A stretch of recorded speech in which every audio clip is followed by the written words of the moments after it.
It is post-match Pint. I've Neil Atkinson, I've got Josh Sexton, I've got Fuad Hasan. The pros are this is the last post-match pint where there won't actually be a pint, as kick-off times will rationalise themselves more normally. The cons, Liverpool Football Club in transition, Josh Sexton. It looks difficult at times. It looks... Listen, the offside thing's there today, and it's a present issue in that you can't quite tell whether what is on or what isn't, and it looked like the club, the players themselves were a bit confused, and it worked for us on a couple of occasions. I thought the officiating full stop wasn't very good. We got away with a couple of handballs. There was a bit of madness in there. They had a couple of handballs. Putting all that to one side, we just looked too easily played through with one ball. And whether or not it's one ball because there's been a nice bit of play, or as for the first goal, it's just one ball.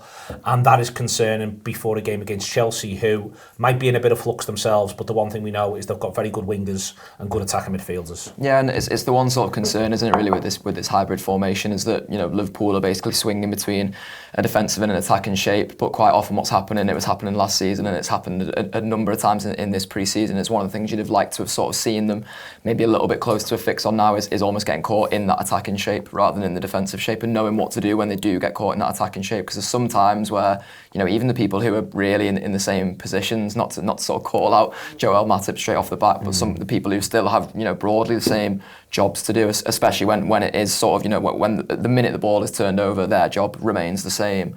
They don't look like they're sort of, you know, or not capable of doing them, but they don't look like they're doing them with as much sort of aplomb as they could be. It's dangling a carrot to me, Josh. It's a perfectly valid way to play football, and I think all teams choose a carrot to dangle. The issue that I've got watching Liverpool, and it's been more in the second halves of these games, but it's there today in the first half for the first time they're going up against a good side, is the point of dangling the carrot is you snatch it away at the last possible minute. You don't go, have the carrot. And that's almost what Liverpool are doing at times here. Yeah, and that's where maybe we can sort of look at it with a bit of a silver lining. That, you know, you say it's happened more so in second halves. We're not going to see a lot of those second half team. Well, I mean, especially not when the really young lads come on. But even the team that starts second half today, it's unlikely we're going to see sort of some of the combinations around that. There's going to be McAllister, who again, you know, in that first half just brings so much sense to this Liverpool side. He brings, you know, he just gets bypassed for that. You know what I mean? This is my thing. Where I think McAllister's great, and there's individual performances. I thought Curtis did really well at 6. Even that though, and this is the thing, like we could have had 3 Fabinhos playing if they were all in Curtis's starting position, and that ball still kills you for both of the goals. If you see what, and that's where I'll come to that in a second. But that's where I'm just like, if it's just one long straight ball, it almost doesn't matter what else is happening elsewhere. And that's what concerns you. And that's where everybody needs to be better as well. And that was my sort of constant theme last season, was that, you know, we were picking out individuals who we thought were disappointing. And there was no end to the criticism from, you know, national media as much as from us supporters of Trent Alexander-Arnold and his role in things. But really the entire system was exposing each other's flaws. Every single player on the pitch was exposing a flaw in one of their teammates. And that's something I'd really like to see Liverpool, you know, steaming into the season with it feeling like there is more of a clear and coherent plan, and everyone is playing to each other's strengths, because as you say, there was times, and there has been times throughout this pre-season as well, where that's not necessarily been the case. My concern with it is, and we're doing the concerns first, there's loads of positives and we'll get on to them. You know, Ben Doak exists, but there's many others as well. Cody Gakpo exists,